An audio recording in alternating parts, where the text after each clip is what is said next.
Hey, it's Clay, and this will be a video chart on ticker symbol AMRS. We will take a look at the 30-minute time frame. Real quick, what do I mean by 30-minute in case maybe you're new to charts? Instead of showing these candlesticks here representing 1 day's worth of price action, which is what you would normally see, each one represents 30 minutes. So while this here may look like several days worth of time, it's actually today's price action broken down into 30-minute time slices. I'll let you this time frame does a good job of telling the quote-unquote story of the price, and then makes mapping out where levels of support and resistance a bit easier to see. And in this situation, makes mapping out a very logical question quite straightforward. That question revolves around the fact that today the price made a very impressive bounce. And when you stop and think about the fact that at one point it was all the way down there, but the price has now since managed to bounce back up to that area of the chart, no doubt about it, a nice movement. But that does lead to the valid question now of, but is there any sort of true power behind this bounce? Is there any sort of genuine strength?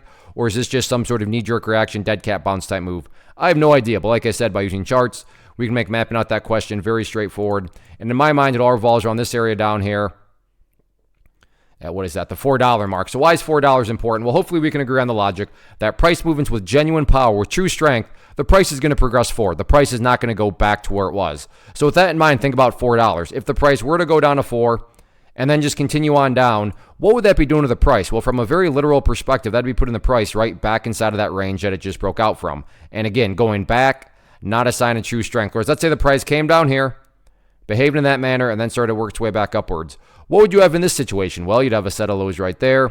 You'd have those lows down there. If you envision each of those as stair steps, well, hey, there you go. Now you have stair steps progressing in the upwards direction, and that's the name of the game. That's what a truly strong move is going to do over time. It's going to make progress forward, and again, quote-unquote progress being defined as $4. Now, what about levels of resistance? From that side of things, it's all about these moving averages, going into Friday and then Monday, and really, I guess, anytime next week, so not just necessarily only Friday and Monday. But these levels are up here between 450 and 456, so keep an eye on those levels going forward, and those will be, like I said, the overarching battlegrounds. But the big thing going forward, especially after the movement, is just the simple question of, is this the start of something bigger, and can the price build upon this momentum going forward? So it'll be interesting to see how this one closes out the week on Friday.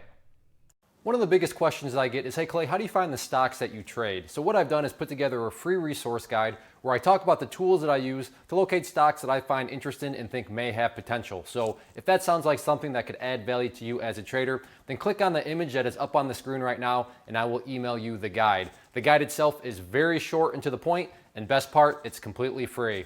Thanks for watching the video. Let me know if you have any questions.